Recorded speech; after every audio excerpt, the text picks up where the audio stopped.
Hello, Faribault Middle School. This is Mr. Sexton. I am going to make a short screencast that will show you how to get the textbook onto your iPad for science.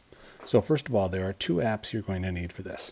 First, you need the Connect Ed McGraw-Hill app downloaded from self-service. Also, you will need Google Chrome. Google Chrome works better for logging into this website than Safari does on your iPads. So once you've got those two downloaded, then you need to go into Chrome, open up and go to the Faribault Public Schools website. You will need to tap on Students, and that will give you this menu. You're going to select Clever. When you get to the Clever website, you will need to log in using your school login information, which will be your student number and your password. Type that in, click the login button.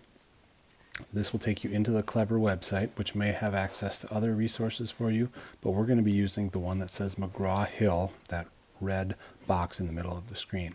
If you tap on that, that will log you into the actual textbook company's website, where you will see the science book. You'll have a picture of it on the left-hand side there. You can get to the textbook and its resources through this website, but it is more user-friendly when you're using the app. To get to the app, you need to go to the right-hand side of your screen and tap on Launch App. When you do that, that will take you to the app and log you in automatically. On that page, you will have a picture of the science book. If you have never used this app before, download ebook will be your first choice. You need to select that and it will download the science book onto your iPad, and you shouldn't need Wi-Fi to look at the book from now on. You will need Wi-Fi to look at the other resources. If you tap on Open ebook, it will show you the science book. Most likely it will take you to the last pages you were on. I was looking at chapter 3 earlier today, so that's what it's open to for me. And you can just swipe from left to right to go to different pages. If you tap on the bottom of the screen, it will also show you small previews of each page, and you can scroll through them more quickly to get to what you need. If you have to make a big jump, in the bottom right corner there's this line with the white circle on it. If you tap and drag that, you can go through a lot of pages very quickly. Also on the bottom of the screen, where it says TOC on the left-hand side, that will open up the table of contents, where you can go to the different units in the textbook or the student resources in the back. We are still in Unit 1, 7th graders, and if we were going to Chapter 3, you tap on that, it will take you to Chapter 3. Tapping on the bottom of the screen again will make this pop up.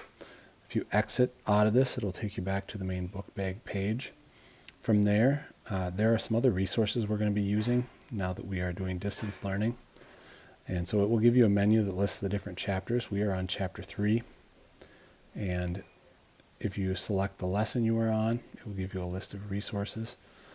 So the phases of the cell cycle would be one that we're going to be looking at this week. It's just a drag and drop quick activity.